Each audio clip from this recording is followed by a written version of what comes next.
Chapter 1. Christmas Eve. On Christmas Eve, the children of Dr. Stahlbaum were not allowed into the family room, let alone the adjoining living room. Evening had come, and Fritz and Marie Stahlbaum sat in a corner, as was usual on Christmas Eve. No one had brought in a light, and so they sat in eerie darkness. Fritz was whispering to his younger sister Marie, who had just turned 7, how early that morning he had heard rattlings and poundings from the forbidden chambers, and how he had just seen a small dark man slipping a large box under his arm across his corridor, and how he knew it was none other than Godfather Drosselmeyer. Marie's eyes lit up, and she clapped her hands and cried, "Oh, what do you think Godfather Drosselmeyer has made for us?" Now, Judge Drosselmeyer was not the least bit handsome. He was small and thin, with a face full of wrinkles, and where his right eye ought to have been, he wore a black eye patch.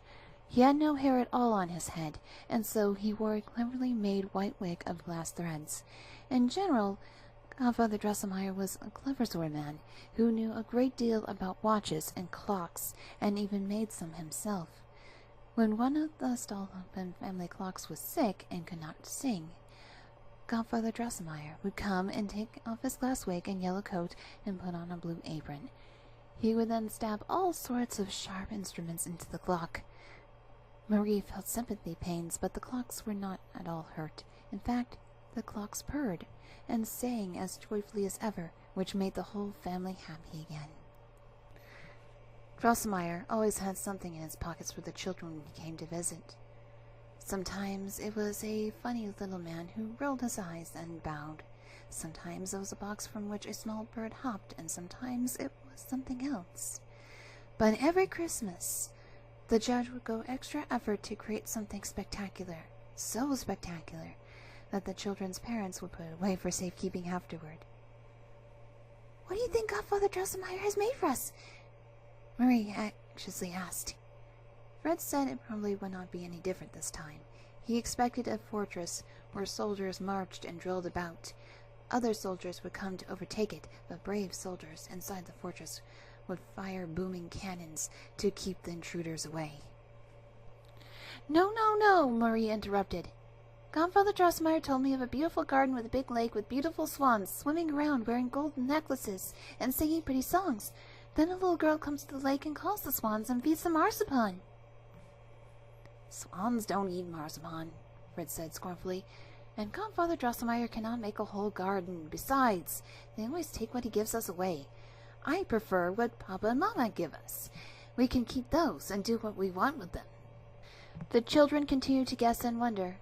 Marie pointed out that her large doll, Madame Trudy, was more awkward than ever these days. She fell on the floor time and again, which put nasty marks on her face and was getting her dress filthy. She tried scolding her, but to no avail. Also, there had been the way Mamma had smiled when she saw how happy Marie was with the little parasol for Gretchen. Fred pointed out that his father was quite aware that his stables were missing a chestnut horse, and that he was short of an entire cavalry. The children were certain their parents had bought them many wonderful presents, and that through the blessings of the Christ child, who looked down upon them with kind, loving eyes, Christmas presents were much better than any other presents. Their older sister Louise added that the Christ child who brought them gifts through the hands of their loving parents knew much better than they would like than they, so rather than wishing and hoping, they would remain quiet. This gave Marie pause for thought, but Fritz muttered, "That's still like a chestnut horse and some hussars." Night had fallen, and Fritz and Marie huddled together in silence. It suddenly seemed that there was a rushing of wings and a distant but beautiful music. A bright light touched the wall, and the children knew that the Christ child had flown away on shimmering clouds to other happy children. At that moment, the silvery bell rang and the doors flew open. "Ah! Ah!" The children froze as they stepped on the threshold, but Papa and Mama led them inside by the hand. "Come in and see what the Christ child has brought you." Chapter 2. The Gifts.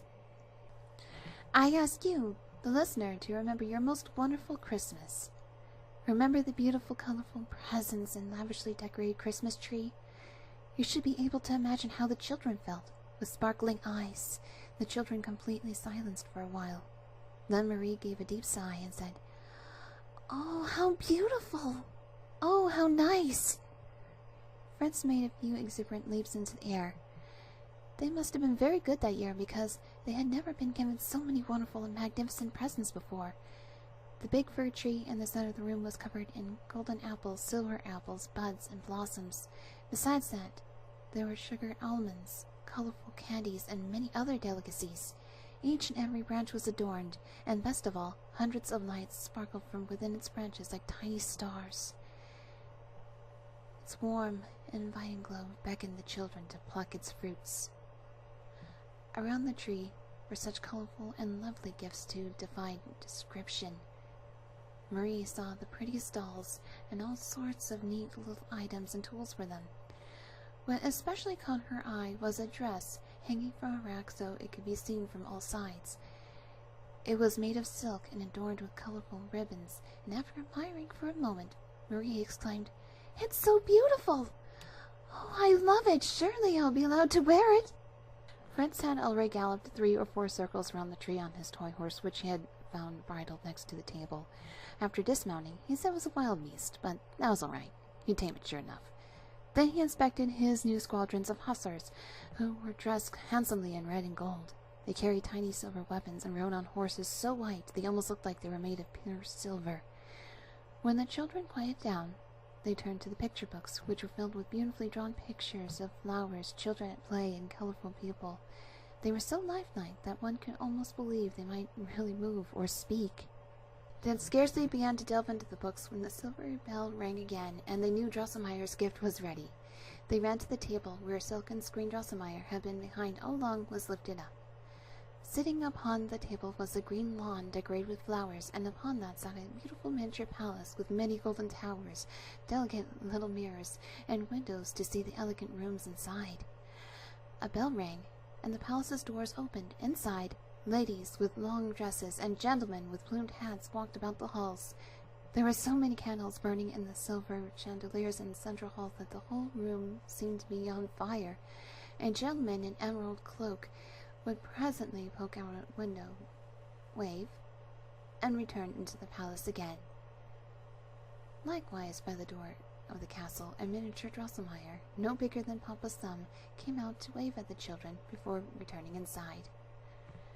Fritz had been watching the whole scene with his hands on his hips. Presently he said, "Godfather Drosselmeyer, let me go into the castle." The judge gave him a disparaging look, and for a good reason. Fritz was quite foolish to even suggest such a thing, for he was far too big to fit inside the tiny castle. Its golden towers were not even as tall as he was. After watching the lords, ladies, children, the emerald-cloaked man, and the miniature Drosselmeyer moving through their routines for a while, Fritz said impatiently, "Godfather Drosselmeyer, come out the other door." "That cannot be done, Fritzkin," the judge responded. "Then let the man in green come out and walk the others." "That cannot be done either." "Let the children come down. I want to see them up close." "It cannot be done," the judge said flatly. "Once it has been put together, it cannot be changed." "So," Fritz said dramatically, "then nothing can be changed?" "If that's how it is, then all your pretty little people do not mean much to me. I think my hussars are better because they can go forward or backward on my command, and they're not locked up in any house." And so Fritz sprang to the Christmas table, where he allowed his squadrons mounted on silvery horses to trot, turn, charge, and fire to his heart's content. Marie had also quietly slipped away because she too began to find the walking and dancing dolls dull. But, unlike Fritz, she was too polite to show it. "A machine like this isn't meant for simple children," the judge said angrily to their parents. "I'm going to pick it up." But their mother came over and asked to see the inside of the castle and the intricate clockwork that made the dolls move. So the judge took everything apart and put it back together again, which cheered him right up. He gave the children some beautiful brown men and women with gold faces. They smelled as sweet and pleasant as gingerbread, and both Fritz and Marie enjoyed them very much. At their mother's request, their sister Louise had put on the new dress she had received, and she looked very beautiful in it, but when Marie was asked to wear hers as well, she said she'd rather simply look at it, which she was gladly permitted to do.